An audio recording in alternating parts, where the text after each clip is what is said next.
மகாதேவர் இம்முறை ஒரு சிறிய வெற்றியை பெற்றிருக்கலாம். தனது பக்தர்களையும் அவர்களது ஹோலி பண்டிகையையும் காப்பாற்றியிருக்கலாம். ஆனால் எது நாள் வரை எனது பிடியிலிருந்து அவர் இப்புவியை காப்பாற்ற இயலும் குருவே. ஏனென்றால் மகாதேவருக்கு ஒரு விஷயத்தை பற்றி நன்றாக தெரியும். எனக்கான தீர்வு பிரபஞ்சத்தில் எவரிடத்திலும் இல்லை. பல யுகங்களுக்கு நான் அழியாமல் இருப்பேன். நான் அமரனாவே.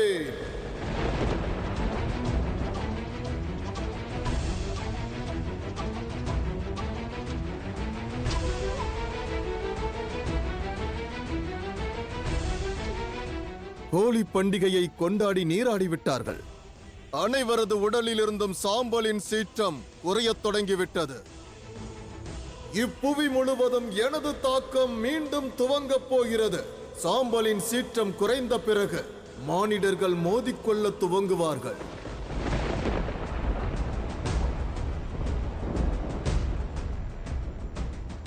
இதுநாள் வரை தேவர்கள் தானவர்களை எதிர்த்தும் யுத்தம் புரிந்தார்கள்.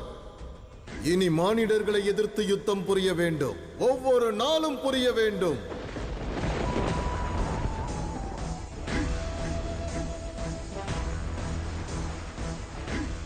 இனி நானும் பார்க்கிறேன் இப்பிரபஞ்சத்தின் மகாதேவர் என்ன செய்கிறார் என்று. இது நாள் வரை நாம் பல அசுரர்களை இழந்திருக்கிறோம். அவர்கள் மரணத்திற்கு வஞ்சம் தீர்க்க வேண்டும். நிச்சயம் தாயே. நாளை சூரிய உதயம். மானிடர்கள் ஒருவருக்கொருவர் மோதிக்கொண்டு மானிட இனத்தையே அழித்துக் கொள்ளப் போகிறார்கள். மானிட இனத்தையே அழித்துக் கொள்ளப் போகிறார்கள். மகாதேவரால் கூட அதை தடுத்து நிறுத்த முடியாது.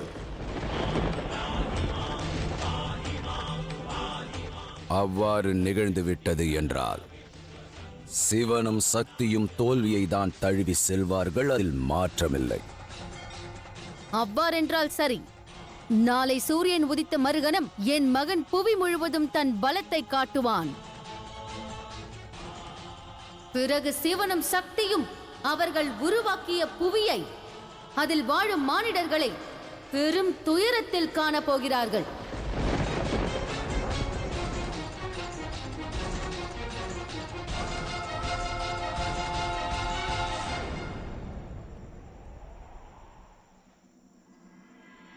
மகாதேவா, நாம் சென்று கொண்டே இருக்கிறோம்.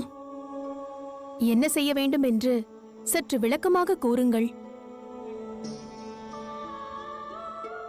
ஏதும் விளங்கிடவில்லை தேவி. மெய்யாக என் மனம் தங்களோடு இவ்வாறு கைகோர்த்து இன்று முழு இரவும் இந்நிலவினை, எழில் கொண்ட சாகரங்களை, நட்சத்திரங்களை இங்கு அமர்ந்து கண்டு ரசிக்க வேண்டும். ஒருவேளை அதனால் மார்க்கத்தினை உருவாக்கலாம். புரிந்துவிட்டது. சிவன் கூற விரும்பும் விஷயத்தை அவர் சக்தி புரிந்து கொள்ளாவிட்டால் யார் புரிந்து கொள்வார்கள்?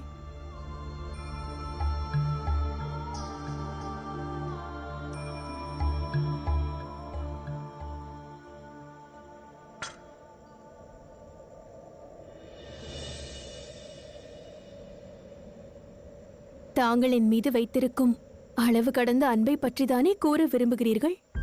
என் மீது தங்களுக்கு அக்கறை அதிகம். நான் இல்லாவிட்டால் தங்களால் வாழ இயலாது. நான் தங்கள் கண்முன்னால் இல்லாவிட்டால் தங்கள் பகலும் இரவும் சூன்யமாகிவிடும். இதைதானே கூற விரும்புகிறீர்கள்? எதற்கிந்த கலக்கம்? என்னை நன்றாக பாருங்கள். இன்று இரவு மட்டும் எதற்கு? வாழ்நாள் முழுவதும் பாருங்கள். ஏனென்றால் நாம் இனி காலம் உள்ள வரை இந்த புவியில்தானே வாழ்ந்தாக வேண்டும். ஆகையால்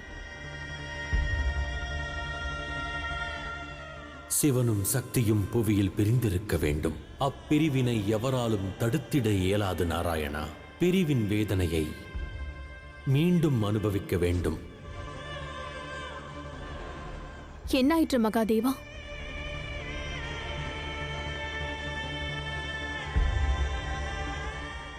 என்னை மன்னியுங்கள் தேவி. உண்மை உரைத்திடாது மறைத்தேன். என்ன உண்மை? நாம் இருவரும் புவியில் ஒன்றாக வசிக்கப் போகிறோம் என்று கைலாயத்தில் தங்களிடம் கூறி தங்களை இங்கு அழைத்து வந்தேன். எனினும் நமது உத்தேசத்தின் தேவை வேறு. சிவனும் சக்தியும் பிரிந்திருக்க வேண்டும் தேவி, பிரிந்திருக்க வேண்டும் தேவி, பிரிந்திருக்க வேண்டும் தேவி.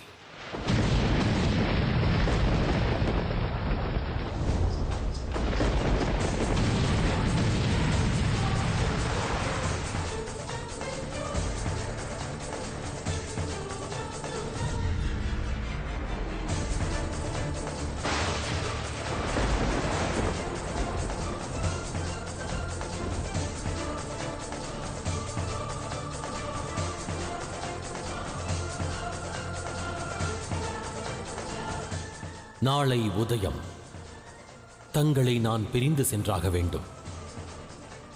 என்னை மன்னியுங்கள் தேவி. இல்லை, இல்லை.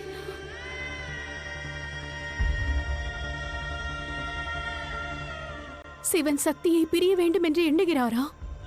பார்வதியை துறக்க வேண்டும் என்று எண்ணுகிறாரா? இது உத்தேசத்தை பற்றியது என்றால் நாம் இருவரும் இணைந்து அதை செயல்படுத்துவோம். இதுவரை செய்ததைப் போல் இனியும் நம் கடமைகளை ஒன்றாக நிறைவேற்றுவோம்.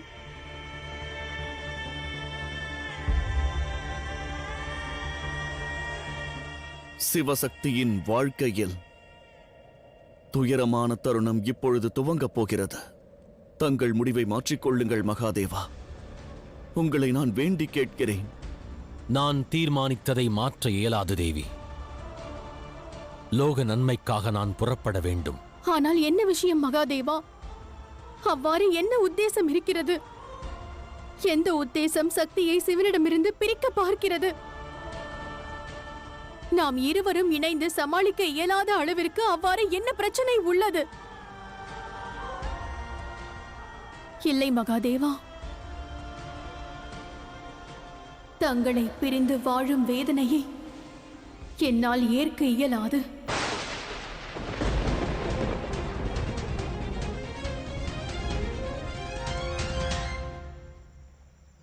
நான் புறப்பட வேண்டும். சுயநலம் கூறியது நினைவுள்ளதா? எங்கு எவர் மனதில் பேராசை பொறாமை குணங்கள் உள்ளதோ அங்கு சுயநலமே குடியிருப்பான். எங்கு பேராசை உள்ளதோ, எங்கு தீய எண்ணங்கள் நிறைந்துள்ளதோ அங்கெல்லாம் இந்த சுயநலம் இருப்பான். சுயநலத்தை ஒருவர் மனதில் செல்ல விடாமல் தடுக்க தர்மத்திற்கான ஔஷதத்தை வழங்க வேண்டும். ஒருவரிடம் என்ன இருக்கிறதோ அதைக் கொண்டு நிம்மதியாக வாழ்ந்திடப் பழக வேண்டும். அண்ட சராசரத்திற்கும் இந்த செய்தியை நான் தர விரும்புகின்றேன். இந்த வாழ்க்கை நிலையற்றதே. எனவே மார்க்கமானது தவறாகக் கூடாது. அவர்களுக்கு சரியான கல்வி, தர்மத்தை கொண்டு வாழ்க்கையை வாழ்வது எவ்வாறென்று கற்பிக்க வேண்டும். அதை நிரந்தரமாக செய்ய வேண்டும். அதில் என்ன தடை உள்ளது? என்னை எதற்காக பிரிகிறீர்கள்? என்னை பிரிய வேண்டும் என்ற பிடிவாதத்தை துறந்து விடுங்கள். தாங்கள் எண்ணுவது போல் அது எளிதல்ல தேவி. சுயநலத்தை நான் அழிப்பதற்காக நான் இப்புவியில் ஸ்தாபித்திருக்கும் ஜோதிர்லிங்கங்கள் யாவிலும் வசிக்க வேண்டும். ஜோதிர்லிங்கங்களில் நான் வசித்தால் மட்டுமே சுயநலத்திலிருந்து மக்களை என்னால் காத்திட இயலும். சுயநலத்திலிருந்து மக்களை என்னால் காத்திட இயலும்.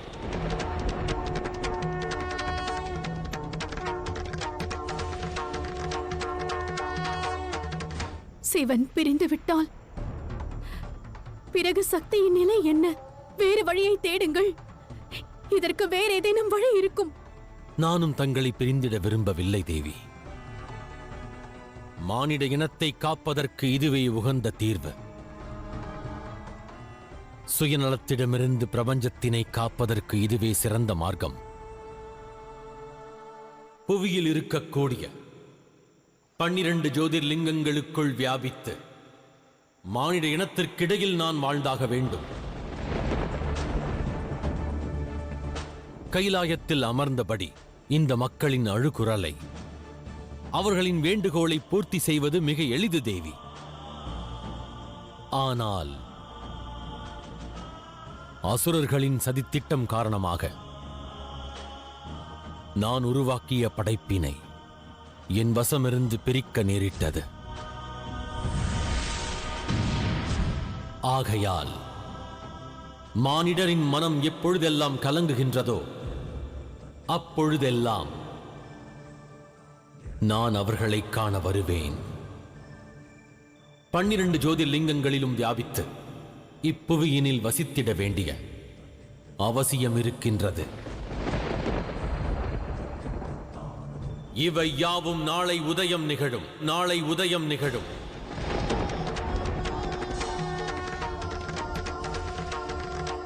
ஆகையால் தயை கூர்ந்து என் கடமையினை நான் நிறைவேற்றிட அனுமதி அளியுங்கள்.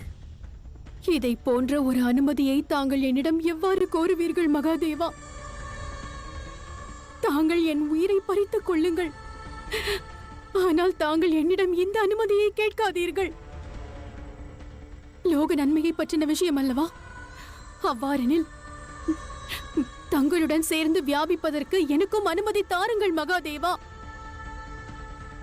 எந்த பார்வதியின் அனைத்து சுவாசத்திலும் சிவன் உள்ளாரோ, அனைத்து இதய துடிப்பிலும் சிவன் உள்ளாரோ, அவளால் எவ்வாறு தங்களை பிரிய இயலும் மகாதேவா?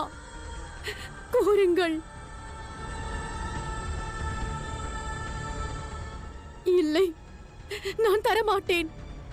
தங்களுக்கு அந்த அனுமதியை நான் தரமாட்டேன்.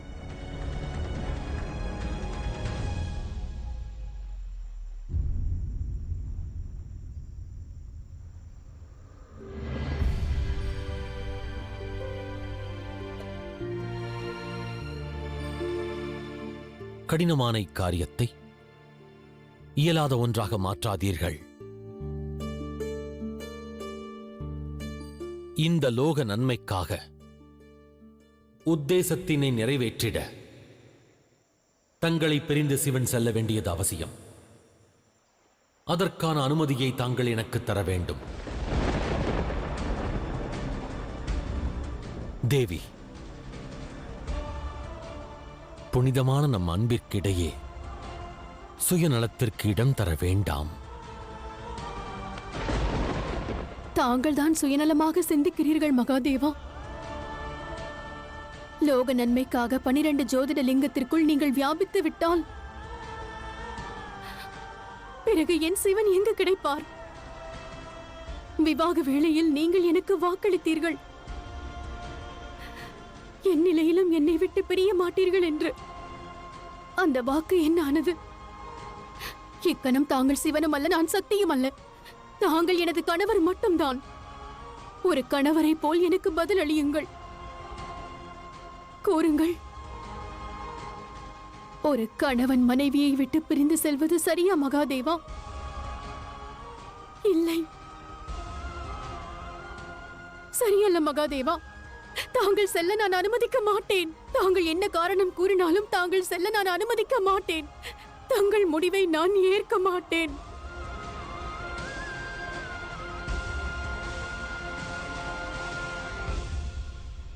தேவி பார்வதி,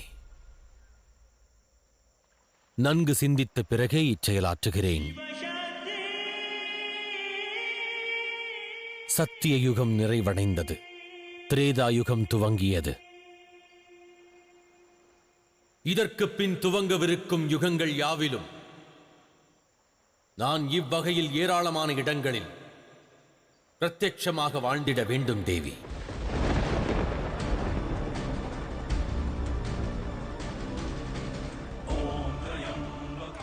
எனது இந்த சரீரம் இல்லாத சமயத்தில் லோக நாயகியாக தாங்கள் தங்கள் கடமை ஆற்ற வேண்டும்.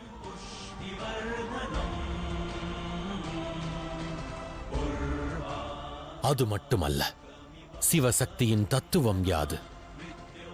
என்றும் ஒன்றானோம், ஒன்றாக இருக்கிறோம்.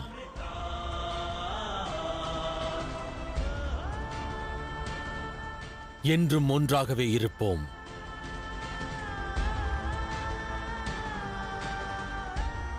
தாங்கள் தங்கள் வாத திறமையைக் கொண்டு என்னை சம்மதிக்க வைக்கிறீர்கள் மகாதேவா. எனக்கு என் கணவர், எனது சிவன் இந்த ரூபத்தில் என்றும் தேவை. அவ்வாறு பார்க்காதீர்கள். எனது சூழ்நிலையை புரிந்து கொள்வதற்கு முயற்சி செய்யுங்கள். எந்த பார்வதியால் 2 வினாடி கூட சிவனை பிரிந்து வாழ இயலாதோ, தங்கள் ரூபத்தை பாராவிட்டால் மறுகணம் கலங்குகிறாளோ, ஒரு சாமானிய பெண்மணியைப் போல் கண்ணீர் சிந்த துவங்குகிறாளோ, அவளிடம் தாங்கள் இன்று வாழ்நாள் முழுவதும் பிரிந்திருக்க வேண்டும் என்று கூறுகிறீர்களே மகாதேவா.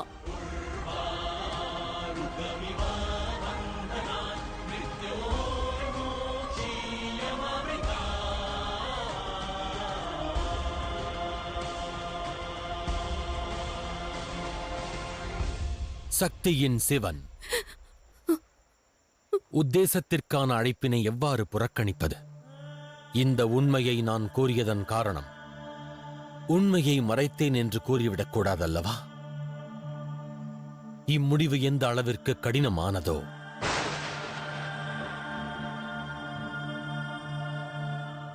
அந்த அளவிற்கு அவசியம்.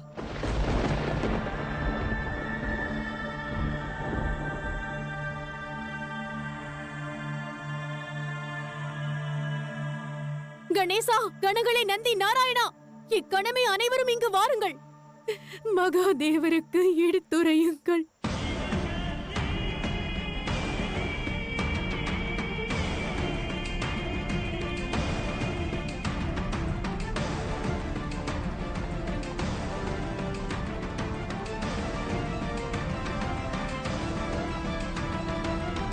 கணேசா, சற்று பொறுங்கள், பொறுங்கள். அட, முதலில் நான் உங்களுக்கு உதவி செய்கிறேன். அதன் பிறகு நான் உணவை உண்கிறேன். அதற்கு வாய்ப்பில்லை. தாங்கள் தான் இங்கு மூத்தவர். ஆகையால் முதலில் தாங்கள் தான் உண்ண வேண்டும். அமருங்கள். ஆனால் எந்த எதிர்வாதமும் கோராதீர்கள். தாங்கள் நிம்மதியாக அமருங்கள். நான் பாயாசம் எடுத்து வருகிறேன்.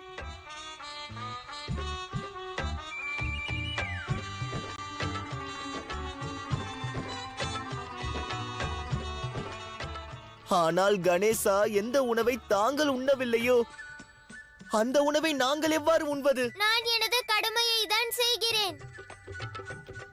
தந்தை இங்கிருந்து சென்ற பிறகு கைலாயத்தையும் தங்களையும் பார்த்துக் கொள்ளும் பொறுப்பு என்னுடையது. ஆகையால் முதலில் தாங்கள் தான் உண்ண வேண்டும். மகாதேவர் எப்படியோ அவ்வாறே அவர் மைந்தன் கணேசனும் நம் அனைவருக்கும் பரிமாறிய பிறகுதான் அவர் உண்கிறார். சரி, அனைவரும் உண்ணுங்கள். பிறகுதானே என்னால் பாயாசத்தை உண்ண இயலும்.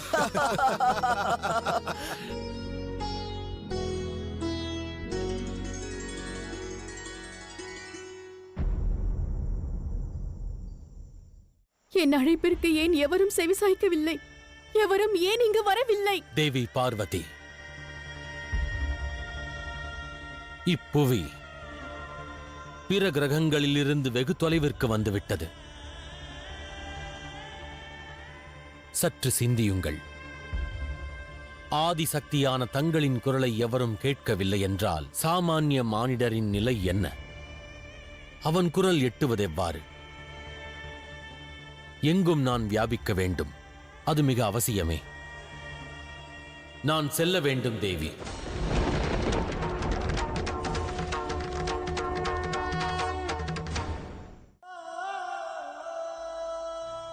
இல்லை மகாதேவா, தங்கள் சக்தியை பிரிந்து தாங்கள் செல்லாதீர்கள். நான் உங்களை வேண்டி கேட்கிறேன். வேறேதேனும் தீர்வு காணுங்கள். தாங்கள் செல்ல நான் அனுமதிக்க மாட்டேன். தங்களை அனுமதிக்க மாட்டேன்.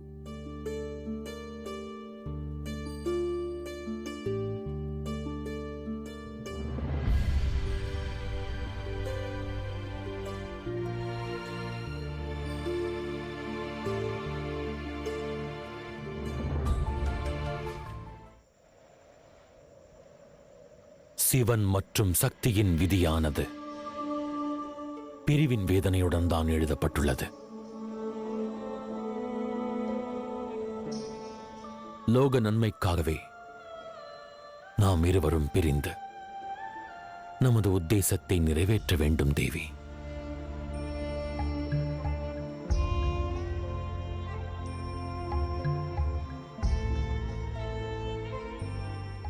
இதற்கு முன்பும் நாம் எவ்வாறு பிரிந்தோமோ அவ்வாறே மீண்டும் நாம் இக்கணம் பிரியப் போகிறோம். இல்லை, அவ்வாறு கூறாதீர்கள், அவ்வாறு கூறாதீர்கள் மகாதேவா. தாங்கள் செல்ல அனுமதிக்க மாட்டேன். நான் நிரந்தரமாக தங்களை இவ்வாறு கட்டிக்கொண்டே இருப்பேன் மகாதேவா. தாங்கள் செல்ல அனுமதிக்க மாட்டேன். நான் செல்ல வேண்டும் தேவி. இல்லை மகாதேவா. உத்தேசம் என்னை அழைக்கிறது. இல்லை, தாங்கள் செல்லக்கூடாது. அனுமதி தாருங்கள். இல்லை.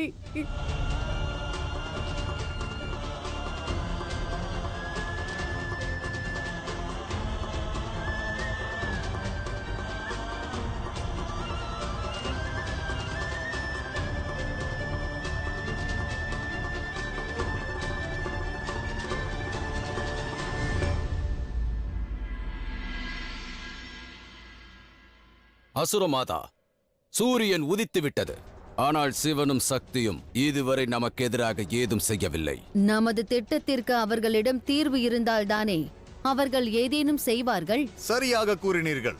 இரவு முழுவதும் வெவ்வேறு திட்டங்களை தீட்டி ஏதும் பலனளிக்காமல் உறங்கி இருப்பார்கள். இனியும் நான் பொறுமை காக்க மாட்டேன். நான் என்னுடைய தாக்குதலை தொடர்ந்து நடத்தப் போகிறேன். இப்புவியில் உள்ள அனைவரும் ஒருவரோடு ஒருவர் விரோதம் கொள்வார்கள்.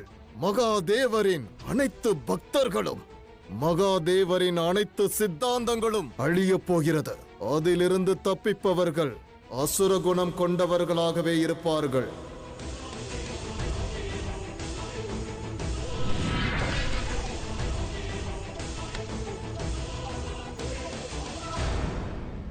இனியும் எதற்காக நீ காத்துக் கொண்டிருக்கிறாய்? உனது ஆட்டத்தை நீ துவக்கு. பிரபஞ்சத்தில் இருந்து தர்மத்தை அழித்து விடு. புது யுகத்தின் துவக்கத்தில் புதிய நியமங்களை நீ உருவாக்கு. இறுதி யுத்தத்தை துவங்கு சுயநலமே.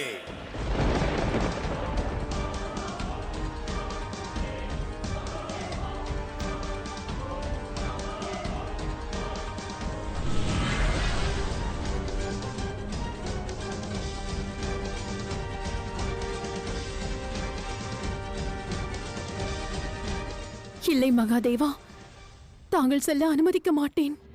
தாங்கள் என்னோடுதான் இருக்க வேண்டும். சிவனும் சக்தியும் எவ்வாறு கடமைக்கு என்றும் முக்கியத்துவம் தருகின்றார்களோ அவர்கள் இன்று உத்தேசத்தின் அழைப்பை எவ்வாறு புறக்கணிக்க இயலும் தேவி? தாங்கள் இந்த சிவனின் சக்தி அல்லவா? தாங்களே இதை புரிந்து கொள்ளாவிட்டால் பிறகு இப்பிரபஞ்சத்தை வழி நடத்துவது எவர்?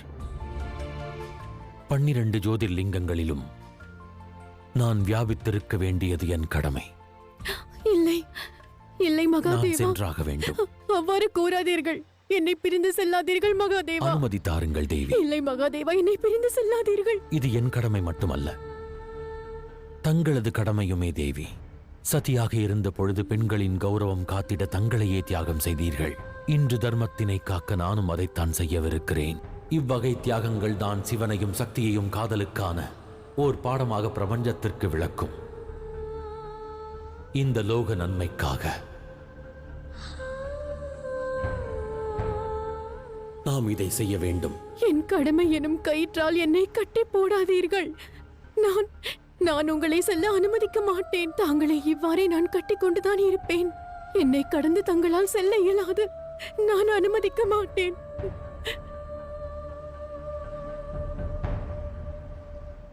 சிவனை கட்டுக்குள் வைக்க சக்தியை தவிர வேறெவரால் இயலும்? சிவன் சக்தியின் உடைமை.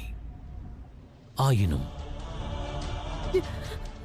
எனக்கான இந்த ரூபத்தை நான் இன்று துறந்தாக வேண்டும் தேவி. இல்லை, மன்னியுங்கள். இல்லை மகாதேவா, நான் புறப்பட வேண்டும். தயை கூர்ந்து என்னை விட்டு செல்லாதீர்கள். நமக்கு வேறு வழி இல்லை. இல்லை.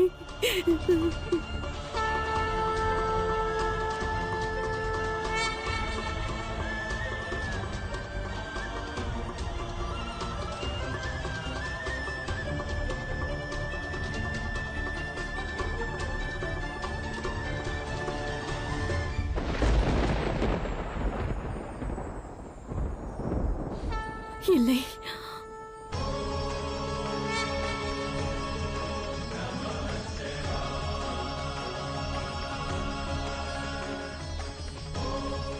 தாங்கள் செல்லக்கூடாது. தாங்கள் என்னை இவ்வாறு தனியாக விட்டு செல்லக்கூடாது மகாதேவா. செல்ல வேண்டும் தேவி. வேண்டாம் மகாதேவா.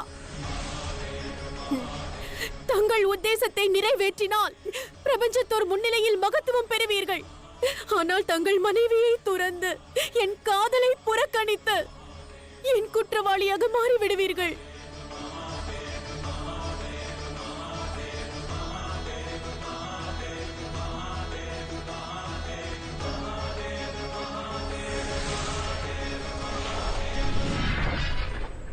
மகாதேவா!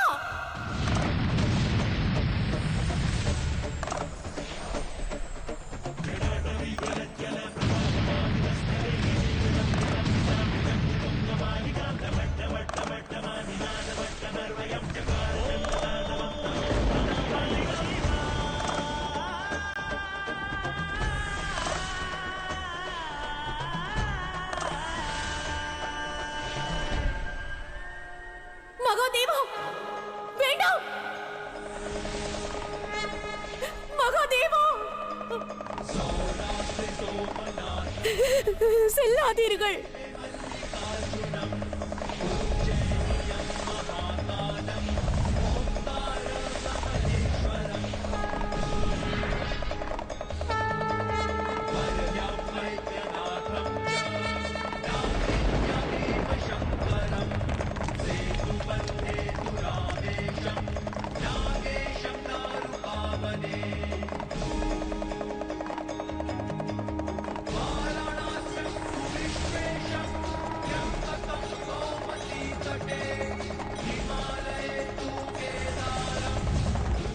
திடீரென ஏன் இந்த மாற்றங்கள் அசுரகுரு?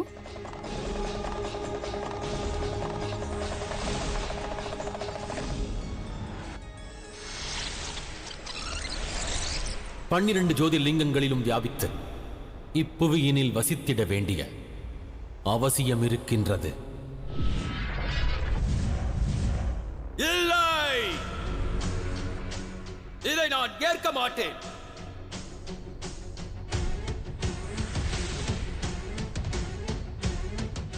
விரைவாக நீ செயல்பட வேண்டும். உன்னிடம் இருக்கும் சக்தி வாய்ந்த பானத்தை செலுத்து. ஏராளமான மனிதர்களை உனது சீற்றத்திற்குள் கொண்டு வா. என்ன ஆயிற்று குருதேவா? இதுவரை தங்களிடம் இருந்த தன்னம்பிக்கை பயமாக ஏன் மாறியது? ஏனென்றால் 12 ஜோதிர்லிங்கத்திற்குள் மகாதேவர் தன்னை வியாபிக்கப் போகிறார். அவ்வாறு அவர் செய்துவிட்டால் பிறகு சுயநலத்தின் சக்தி மிகவும் குறைந்து போய்விடும்.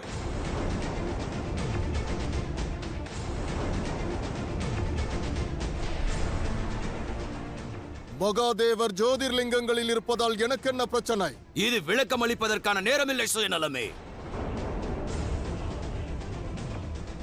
விரைவாக உனது பானத்தை நீ செலுத்த வேண்டும். ஏனென்றால் இந்த 12 ஜோதிர்லிங்கங்கள் இந்த பிரபஞ்சத்தையும் அதில் இருக்கும் மானிடர்களையும் காக்கும் வல்லமை கொண்டது.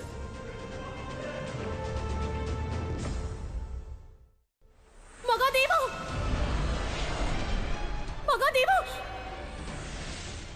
செல்லாதீர்கள் மகாதேவா, செல்லாதீர்கள்.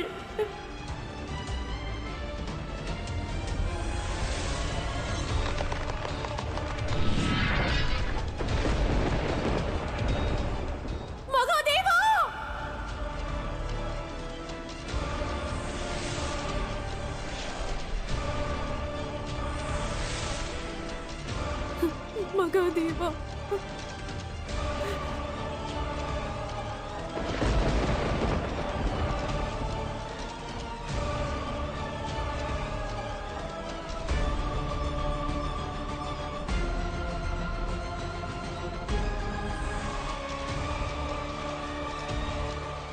நான் இந்த பானத்தை கொண்டு பிரபஞ்சத்திலிருந்து தர்மத்தை அழிக்கப் போகிறேன்.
என்ன ஒளி இது?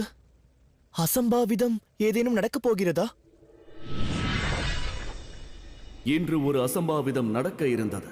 ஆனால் மகாதேவர் மீண்டும் ஒரு முறை தன் உலகை காப்பாற்றி விட்டார்.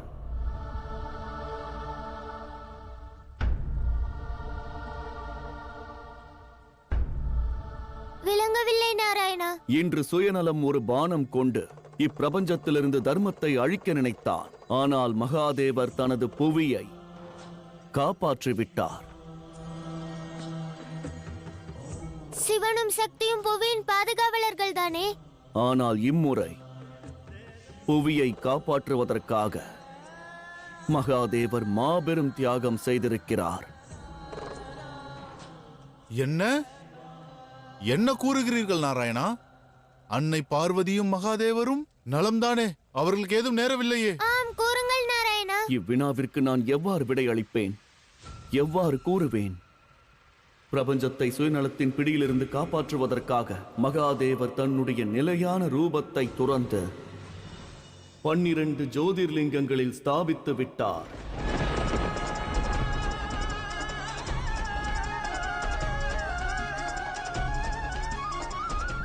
எந்த சிவன் தனது வடிவ ரூபத்தில் இருந்தபடியே வடிவமற்ற ரூபத்திலும் அருள் புரிந்தாரோ, இக்கணம் முதல் அவர் வடிவமற்ற ரூபத்தில் மட்டுமே இருப்பார்.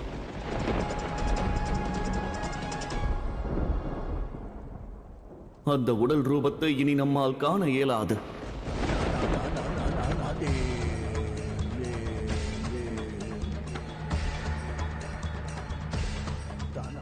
ஆனால் நாராயணா, அன்னையால் தந்தையை பிரிந்து புவியில் எவ்வாறு வாழ முடியும் கூறுங்கள்? தந்தையை பிரிந்து அன்னை வேதனையை அனுபவித்துக் கொண்டிருப்பார்கள். அந்த எண்ணம் தான் என் மனதையும் வாட்டுகிறது கணேசா. சக்தி தனது சிவனை பிரிந்து எவ்வாறு இருப்பார்கள்? எவ்வாறு வாழ்வார்கள்? அவர்கள் எந்த நிலையில் இருப்பார்கள்? மகாதேவா, மீண்டு வாருங்கள் மகாதேவா. தாங்கள் எங்க இருக்கிறீர்கள்? தாங்கள் வராவிட்டால் தங்களை பிரிந்த வழியில் இருக்கும் ஆதிசக்தி, இயற்கையின் தேவியான நான் அனைத்தையும் அழித்து விடுவேன். எந்த பிரபஞ்சத்திற்காக என்னை பிரிந்தீர்களோ அந்த பிரபஞ்சத்தையே நான் அழித்து விடுவேன்.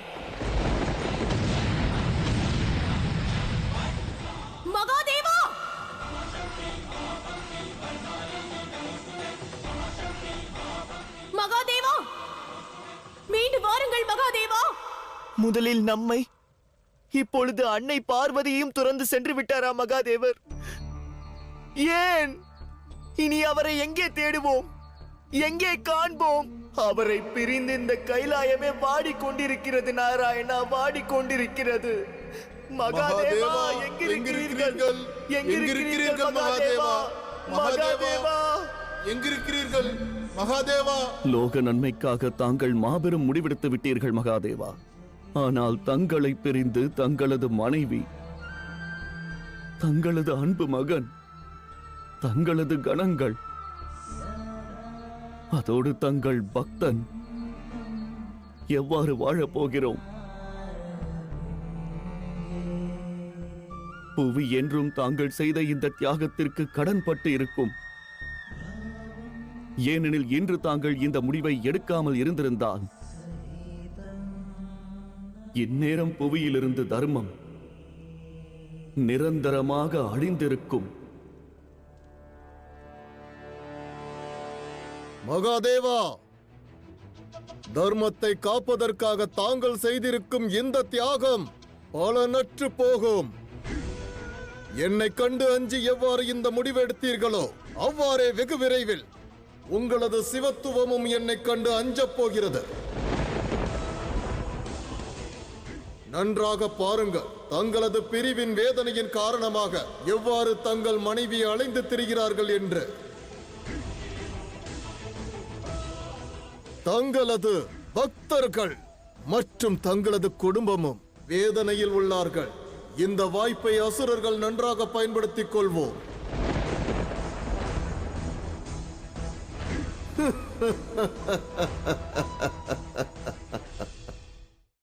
மீண்டு வாருங்கள் மகாதேவா. மகாதேவா, பொறுமையாக இருங்கள் தாயே. தங்கள் குரோதத்தால் இப்புவியை அழித்து விடாதீர்கள் அன்னை பார்வதி. பொறுமை காக்கவும் தாயே, பொறுமையாக இருங்கள். தாயே, தந்தையை பிரிந்த வேதனை எங்களுக்கும் உள்ளது. ஆனால் தங்கள் பொறுமையை இழக்காதீர்கள். அமைதியாக இருங்கள் தாயே. நான் அமைதியாக இருக்க மாட்டேன். என்னை சமாதானப்படுத்தாதீர்கள். எனக்கு என்னுடைய காதலும் என் கணவரும் தான் தேவை. என்னை பற்றி சிந்திக்காமல் அவர் என்னை புறக்கணித்து விட்டார். எனக்கு என் சிவன் தான் தேவை. மகாதேவா, கணேசா, என் மீது ஆணையாக கூறுகிறேன், நீயும் தேவ கணங்களும் இக்கணமே கைலாயத்திற்கு செல்லுங்கள். நான் எனது கணவரை தேட வேண்டும்.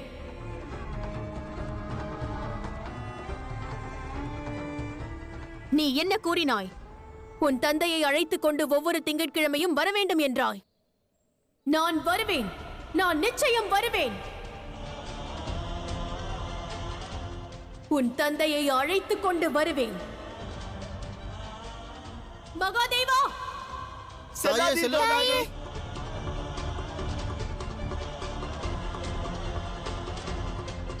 நானும் தேவி பார்வதியும் புவிக்கு சென்ற பிறகு இருவரும் பிரிந்து விடுவோம். சகோதரியின் மேல் கவனம் கொண்டிருங்கள். ஓர் சகோதரனாக தங்களின் கடமையை நிறைவேற்றுங்கள்.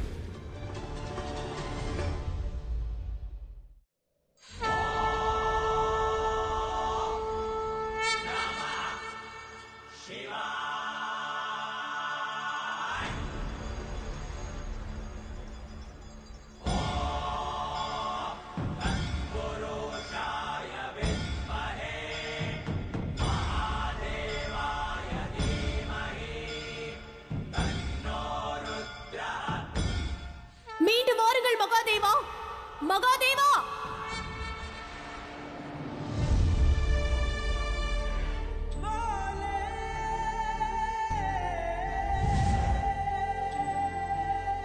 மீண்டு வாருங்கள் மகாதேவா, வாருங்கள்.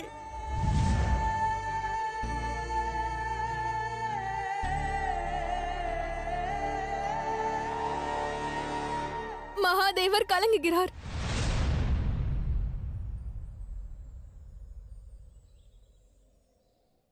மகாதேவா, மீண்டு வாருங்கள்.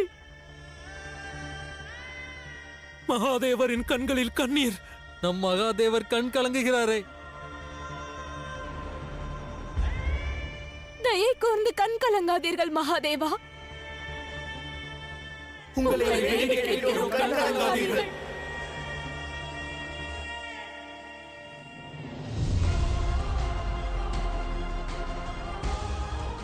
மீண்டும் வாருங்கள் மகாதேவா, மகாதேவா.